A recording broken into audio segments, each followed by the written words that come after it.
Assalamualaikum warahmatullahi wabarakatuh. Baik, perkenalkan, kami dari kelompok 9 yang beranggotakan Nur Novia Setiani, Riri Andriani, dan Ahmad Haryadi.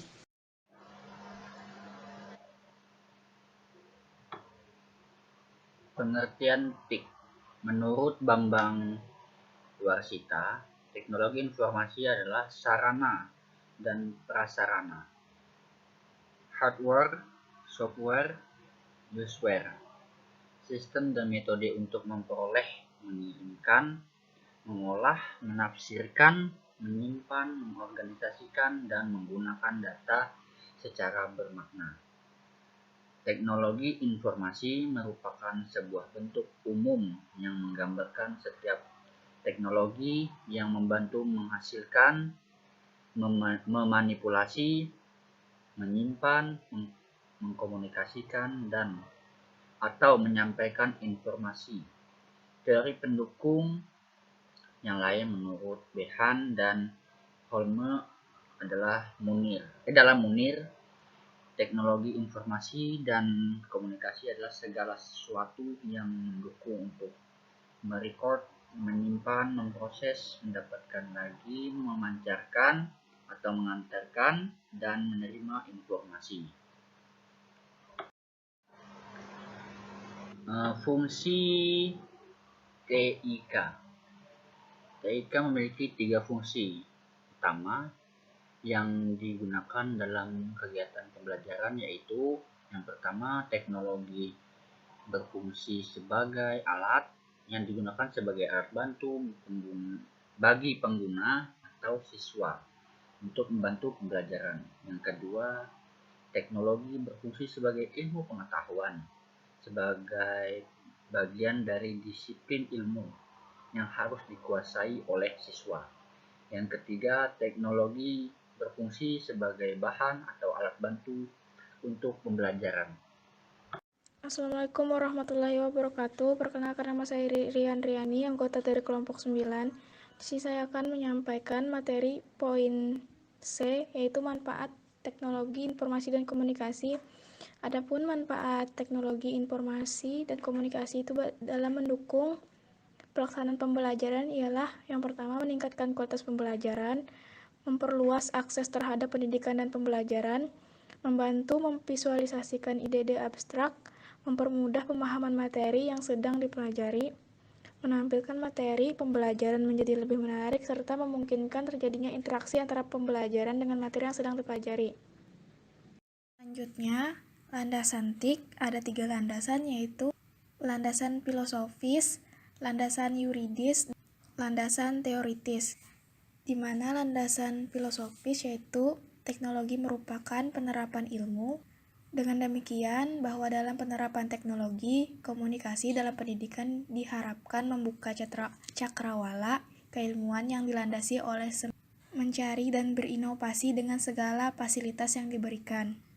Landasan yuridis berdasarkan Undang-Undang Nomor 14 Tahun 2005 tentang guru dan dosen telah diputuskan bahwa setiap guru harus memanfaatkan teknologi informasi dan juga komunikasi untuk kepentingan penyelenggaraan kegiatan pengembangan yang mendidik.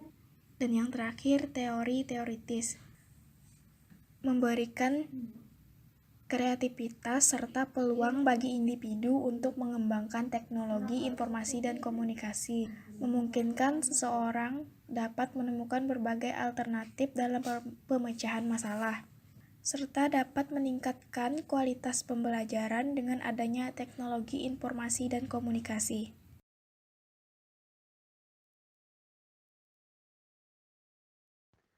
Baiklah, kita masuk pada materi yang selanjutnya, yaitu jenis-jenis perangkat teknologi informasi dan komunikasi. Perangkat ini terdiri dari 2, yaitu perangkat input dan perangkat output. Perangkat input ialah perangkat yang berfungsi memasukkan dan mengirimkan data atau program dalam bentuk data digital yang akan diproses oleh komputer. Alat-alatnya diantaranya seperti keyboard dan mouse.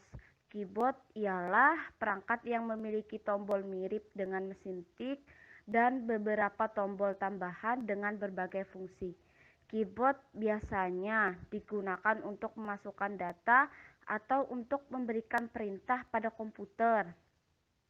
Mouse atau tetikus merupakan peralatan masukan yang berfungsi untuk menggerakkan pointer di layar untuk menjalankan ikon perintah atau program yang tampil pada layar monitor.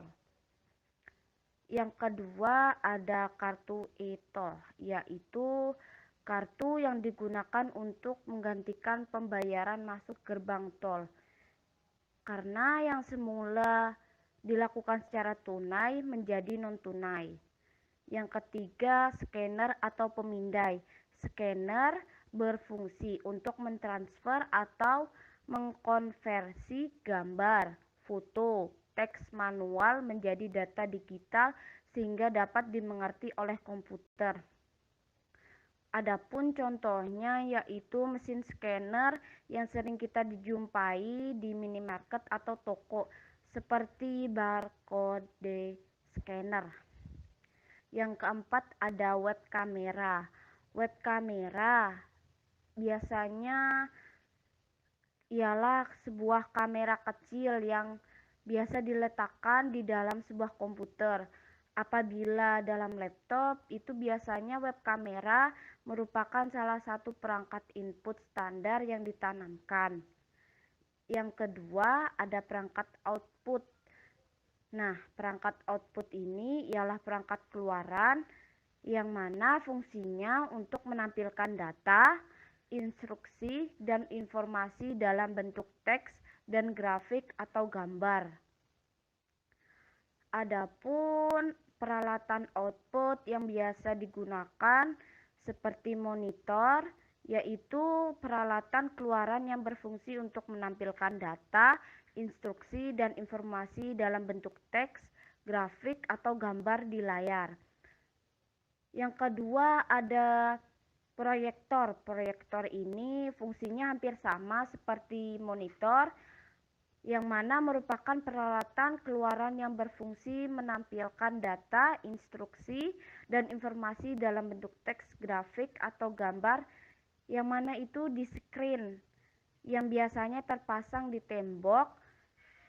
Dengan menggunakan proyektor, data yang ditampilkan akan terlihat lebih besar daripada hanya ditampilkan melalui monitor.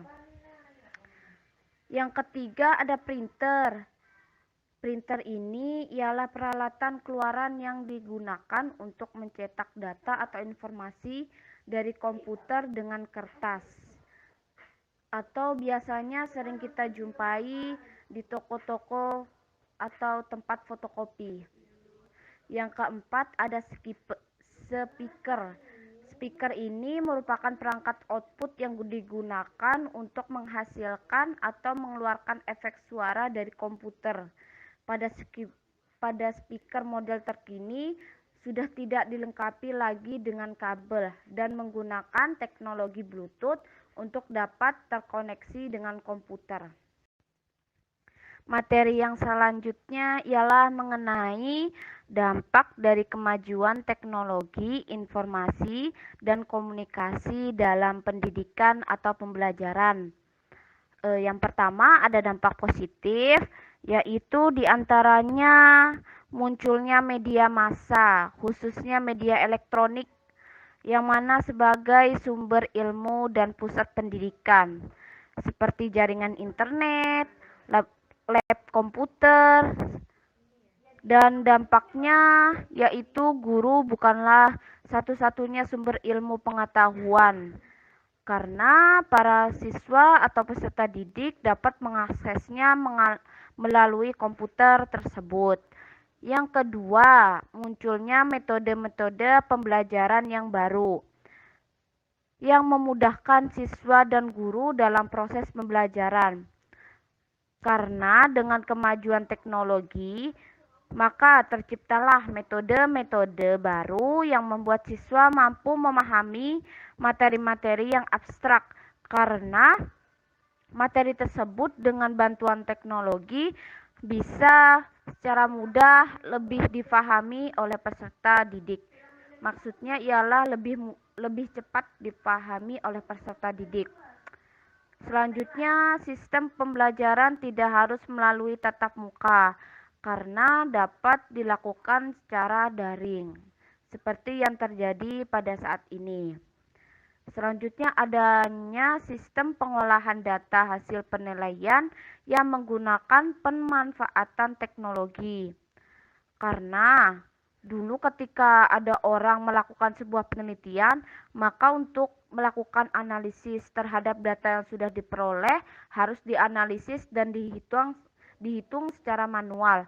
Namun setelah adanya perkembangan zaman iptek ini, semua tugasnya yang dulunya dikerjakan dengan manual dapat dikerjakan dengan program atau aplikasi yang ada di dalam media teknologi. Kemudian selanjutnya ada pemenuhan kebutuhan akan fasilitas pendidikan dapat dipenuhi dengan cepat. Dalam bidang pendidikan tentu banyak hal dan bahan yang harus dipersiapkan.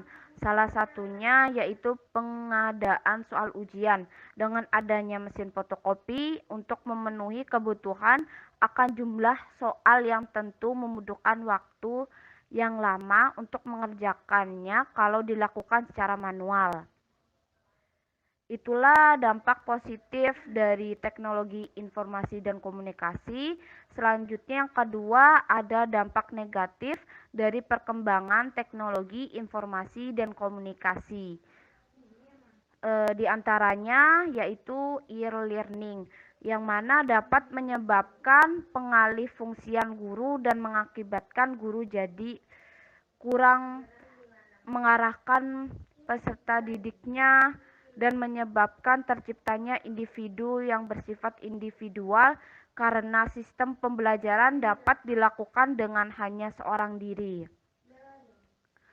Yang dimasukkan pada poin tersebut ialah kurangnya pengawasan atau bimbingan dari seorang guru kepada peserta didiknya. Yang kedua, seringnya mengakses internet, dikhawatirkan siswa maupun peserta didik dapat melakukan hal-hal yang tidak baik, yaitu seperti menonton video-video yang tidak patut untuk ditonton atau game online. Yang ketiga, peserta didik bisa terkena information overload, yakni menemukan informasi yang tidak ada habis-habisnya, sehingga rela menghabiskan waktu berjam-jam untuk mengumpulkan dan mengorganisasikan informasi yang ada, yang mana dapat menyebabkan hal tersebut menjadikan kecanduan seperti itu. Selanjutnya, pelajar atau mahasiswa juga menjadi pecandu akan dunia maya secara berlebihan. Kemudian dapat terjadinya tindakan kriminal atau cybercrime, di mana di dalam dunia pendidikan hal ini dapat terjadi, misalnya pencurian dokumen atau aset penting tentang sebuah tatanan pendidikan yang sesungguhnya dirahasiakan, maka dapat dicuri melalui hal kriminal tersebut. Contoh selanjutnya ialah dampak selanjutnya menimbulkan sikap yang apatis pada masing-masing individu, baik bagi pelajar ataupun mahasiswa, bahkan juga guru maupun dosen. Hal ini dapat kita lihat misalnya pada sistem pembelajaran yang bersifat virtual maupun e-learning, di mana sistem pembelajaran yang tidak saling bertemu antara peserta didik dengan pengajar, maka dapat terjadinya peserta didik tersebut kurang aktif dalam sistem pembelajaran dan hasilnya akan tidak maksimal.